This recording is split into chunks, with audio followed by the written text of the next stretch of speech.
नमस्कार किसान भाइयों और बहनों, अगर आप किसान हैं और प्रधानमंत्री किसान सम्मान निधि योजना यानी पीएम किसान योजना के लाभार्थी हैं, तो आपके लिए एक बहुत ही बड़ी खबर है, क्योंकि अब 21वीं किस्त को लेकर चर्चा तेज हो गई है। कई किसान पूछ रहे हैं कब आएगी किस्त, क्या बिहार चुनाव खत्म होने के बाद पैसा मिलेगा और कौन से किसानों के खाते में इस बार किस्त आएगी। आज के इस वीडियो में हम आपको पूरी जानकारी देंगे। 21वीं किस्त की संभावित तारीख, किन किसानों को मिलेगा लाभ और किन कारणों से कुछ किसानों की किस्त अटक सकती है। तो चलिए शुरू करते हैं। दोस्तों, प्रधानमंत्री किसान सम्मान निधि योजना किसानों के लिए केंद्र सरकार की सबसे लोकप्रिय योजनाओं में से एक है। इस योजना के तहत सरकार हर साल 6,000 रुपए की आर्थिक सहायता देती है, जो 3 समान किस्तों में सीधे किसानों के बैंक खाते में डीबीटी के जरिए भेजी जाती है। यानी हर 4 महीने में किसानों को मिलते हैं 2,000 रुपए। यह योजना छोटे और सीमांत किसानों को आर्थिक रूप से मजबूत करने के लिए चलाई गई थी। अब बात करते हैं सबसे बड़े सवाल की, आखिर 21वीं किस्त कब आएगी। मीडिया रिपोर्ट्स के मुताबिक यह अनुमान लगाया जा रहा है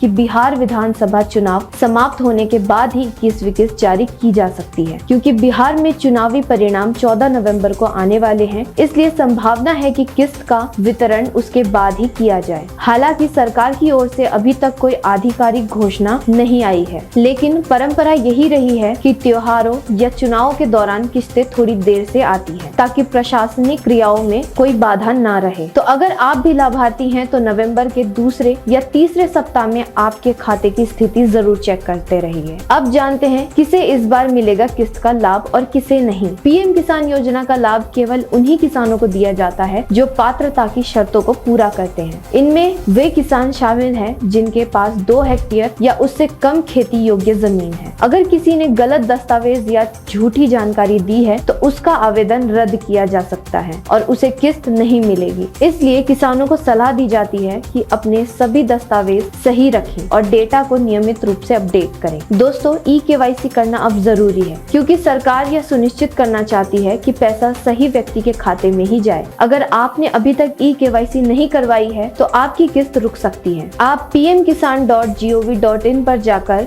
या नजदीकी CSC केंद्र पर जाकर ई-केवाईसी करवा सकते हैं। जिन किसानों ने यह प्रक्रिया पूरी कर ली है, उनके खाते में ही 21वीं किस्त आएगी। पीएम किसान योजना की राशि डीबीटी से सीधे बैंक खाते में आती है, इसलिए यह आवश्यक है कि बैंक खाता आधार नंबर से लिंक हो। कई बार किस्त न आने की वजह होती है गलत बैंक डिटेल्स या खाता निष्क्रिय होना। इसलिए किसान भाई अपने बैंक डिटेल्स को पोर्टल पर जाकर अपडेट कर लें, इससे भुगतान में किसी भी तरह की देरी नहीं होगी। अब बात करते हैं कि आप अपनी किस्त की स्थिति कैसे देख सकते हैं। कदम बहुत आसान है। pmkisan.gov.in की वेबसाइट पर जाएं, क्लिक करें बेनिफिशियरी स्टेटस पर, अपना पंजीकृत मोबाइल नंबर या आधार नंबर दर्ज करें। अब आप देख सकते हैं आपकी पिछली किस्त कब आई थी और अगली किस्त की स्थिति क्या है। अगर आपकी किस्त रुक गई है तो वहाँ कारण भी दिखेगा, जैसे ई-केवाईसी अधूरी होना, भूमि सत्यापन न होना या बैंक डिटेल्स में गलती। अगर आप चाहते हैं कि आपकी 21वीं किस्त समय पर आए तो ये 3 काम तुरंत कर लें। ई-केवाईसी पूरी कर लें,